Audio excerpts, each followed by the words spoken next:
ሰላም ጤና ይስጥልኝ ውድ የ24/7 ዜና ተከታታዮቻችን፣ የሰዓቱ ዜና ይዤ ቀርቤያለሁ። እስከ ፍጻሜ አብራችሁን ቆዩ። የምንለቃቸው መረጃዎች እንዲደርሳችሁ ላይክ፣ ሼር እና ሰብስክራይብ ማድረጋችሁ እንዳትረሱ በማለት ወደ ዜናው አለፉ። አቶ ኢዮብ መሳፍንት የኢትዮጵያ ዜጎች ለማህበራዊ ፍትህ ፓርቲ ኢዜማ መሪ የነበሩትን ፕሮፌሰር ብርሃኑ ነጋ በመተካት የፓርቲው መሪ ሆነው መመረጣቸው ተነግሯል። ፓርቲው አቶ ንጋቱ ወልዴን ምክትል መሪ በማድረግ መምረጡም ተገልጿል። የቀድሞ የፓርቲው መሪ ፕሮፌሰር ብርሃኑ ነጋ እና ምክትላቸው ተሸኝተዋል። ምርጫው የተካሄደው ፓርቲው ዛሬ ባካሄደው አስቸኳይ ስብሰባ ነው። ከመሪዎች ምርጫ ጎን ለጎንም ጉባኤው ለ2018 ምርጫ ያዘጋጀውን የኢዜማ ነጩ የቃል ኪዳን ሰነድ ጨምሮ ያሻሻላቸውንና እንደ አዲስ የጨመራቸውን ፖሊሲዎች በአንድ ድምፅ አጽድቋል። በ10 ምዕራፎች የተከፋፈለው ይህ የቃል ኪዳን ሰነድ ቀደም ሲል የነበሩትን 42 የፖሊሲ አማራጮች በማሻሻልና 8 አዳዲስ ፖሊሲዎችን በማካተት በአጠቃላይ 50 የፖሊሲ አማራጮችን የያዘ መሆኑ ታውቋል። ይህም ፓርቲው ለቀጣይ ምርጫ ያለውን ዝግጁነት የሚያሳይ ታላቅ እርምጃ ተደርጎ ተወስዷል። ትራምፕ ከጦርነት በኋላ የኢራን ግዛታዊ ይዞታ ወይም ካርታ ምናልባትም እንደ ቀድሞ ላይሆን ይችላል ሲሉ ተናገሩ። የአሜሪካው ፕሬዝዳንት ዶናልድ ትራምፕ ከኢራን ጋር እየተካሄደ ስላለው ጦርነት እና ስለ ቀጣዩ የቀጠናው ዕጣ ፈንታ ለጋዜጠኞች መግለጫ ሰጥተው ነበር። ፕሬዝዳንቱ የአሜሪካ ጦር የኢራንን የባህር የአየርና የሚሳኤል አቅም ክፉኛ በመምታት መላውን የክፋት ግዛት ደምስሰዋል ሲሉ ተናግረዋል። ከጦርነቱ ማብቂያ በኋላ የኢራን ግዛታዊ ይዞታ ወይም ካርታ ከፍተኛ የጂኦፖለቲካዊ ለውጥ ሊያስተናግድ እንደሚችልና የኢራን ካርታ እንደ ቀድሞ ሊቀጥል እንደማይችል ፍንጭ ሰጥተዋል። በትራምፕ ቃል መሰረት አሜሪካ አሁን ያለውን የኢራን አመራር ሙሉ በሙሉ የማስወገድ ፍላጎት ያላት ሲሆን በቀጣይም ህዝቡን ወደ ጦርነት የማይመራ ከአሜሪካ ጋር የሚስማማ አዲስ መሪ በመምረጥ ሂደት ላይ የአሜሪካ ሚና ከፍተኛ እንደሚሆን አመልክተዋል። ቀደም ሲል የኩርድ ተዋጊዎች በኢራን ላይ በሚደረገው ዘመቻ እንዲሳተፉ ፍላጎት የነበራቸው ቢሆንም አሁን ግን የጦርነቱን ውስብስብነት ከግምት ውስጥ በማስገባት የኩርዶችን ተሳትፎ እንደማይፈልጉና ጉዳት እንዲደርስባቸው እንደማይሹ ገልጸዋል። በመጨረሻም ፕሬዝዳንቱ በጦርነት ምክንያት የተከሰተው የነዳጅ ዋጋ ጭማሪ ጊዜያዊ መሆኑን ጠቅሰው ጦርነቱ እንደተጠናቀቀ ዋጋው በጣም በፍጥነት እንደሚቀንስ ያላቸውን እምነት ገልጸዋል።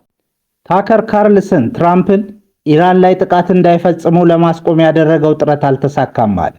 ታዋቂው አሜሪካዊ ጋዜጠኛ ታከር ካርልሰን ፕሬዝዳንት ዶናልድ ትራምፕ በኢራን ላይ ጥቃት እንዳይሰነዝሩ ለማሳመን ወደ ዋሽንግተን 3 ጊዜ ቢጓዝም ጥረቱ ሳይሳካ መቅረቱን ገለጸ። ካርልሰን ትራምፕ ጦርነቱን 90% ህዝብ ይደግፈዋል የሚሉ የተሳሳቱ የህዝብ አስተያየት መስጫ ውጤቶች እየቀረቡላቸው ነው ብለዋል። ካርልሰን ትራምፕን የ86 ዓመቱን የሃይማኖት መሪ ካሚኒ ከተገደሉ በኋላ ጦርነቱን እንዲያቆሙ ቢመክርም ፕሬዝዳንቱ ግን በፎክስ ኒውስ ዘገባዎችና በተሳሳቱ መረጃዎች ተጽዕኖ ስር መውደቃቸውን ጋዜጠኛው በምሬት ገልጿል። በኦስሎ በሚገኘው የአሜሪካ ኤምባሲ ላይ ፍንዳታ ደረሰ። ፍንዳታው በምዕራብ ኦስሎ ሁሴቢ በተባለው አካባቢ በሚገኘው የኤምባሲው ክፍል ላይ የደረሰ ሲሆን ጥቃቱ የተፈጸመው በአካባቢው ሰዓት አቆጣጠር ትናንት ከሌሊቱ 7 ሰዓት ላይ ነው። የኦስሎ ፖሊስ በሰጠው መግለጫ በጥቃቱ ምክንያት መጠነኛ የንብረት ውድመት ቢደርስም እስካሁን ምንም አይነት የሰው ጉዳት አልደረሰም። ፖሊስ በአሁኑ ወቅት አካባቢውን በከፍተኛ ሁኔታ እየመረመረ ሲሆን ተጠርጣሪዎችንም በማደን ላይ ይገኛል። ተጨማሪ የፈንጂ ስጋት አለመኖሩንም አረጋግጧል። ትራምፕን ለመግደል አቅዶ የነበረው ፓኪስታናዊ ጥፋተኛ ተባለ።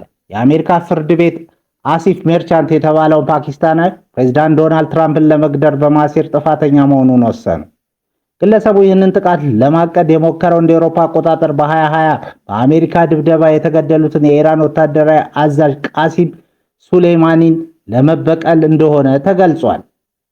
እንደ አቃቢ ሕግ መረጃ ሜርቻንት ከኢራን ባለስልጣናት ጋር ግንኙነት ነበረው። ከትራምፕ በተጨማሪ ባይደንና ኒክ ሄሊን የመሳሰሉ ከፍተኛ ፖለቲከኞችን ኢላማ ለማድረግ አቅዶ ነበር።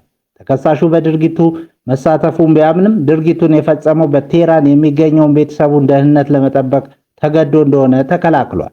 ይህ ሴራ ሊከሽፍ የቻለው ሜርቻንት ሊቀጥራቸው የሞከራቸው ሰዎች ለደህንነት አካላት ጥቆማ በመስጠታቸው ነው።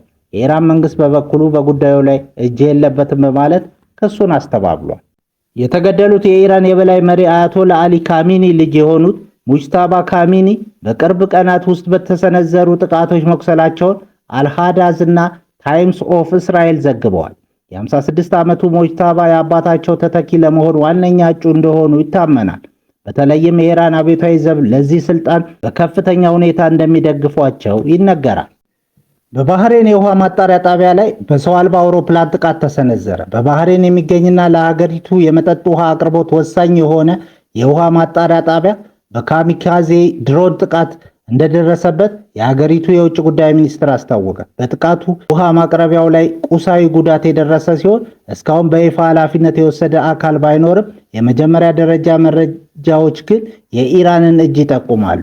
ይህ ጥቃት በመካከለኛው ምስራቅ እየተባባሰ የመጣውን ቀውስ ተከትሎ የተፈጸመ ሲሆን በተለይም በባህሬን የሚገኙ ሆስፒታሎችና ሆቴሎች በዚህ ጣቢያ ላይ ጥገኛ በመሆናቸው በሲቪሉ ማህበረሰብ ላይ ከፍተኛ ስጋት ደቅኗል።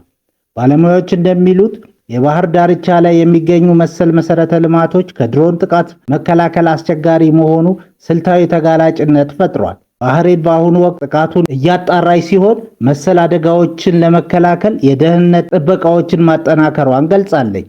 ክቡራን አድማጮቻችን ለሰዓቱ ያልናቸው ዜናዎች በዚህ እናበቃለን።